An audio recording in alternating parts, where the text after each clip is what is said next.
老板今天撅我，走和一路去找他。他为啥子要撅你呢？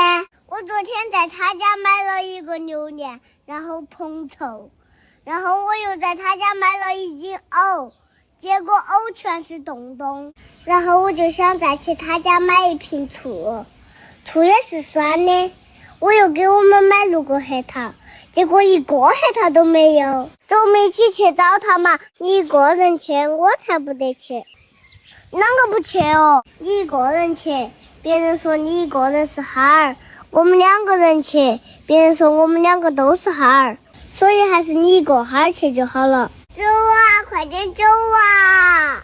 来，我跟你讲，昨天我去买一斤老婆饼，里面1个老婆都没得，还买了一瓶酸牛奶，里面只有奶没得牛，你快点去嘛！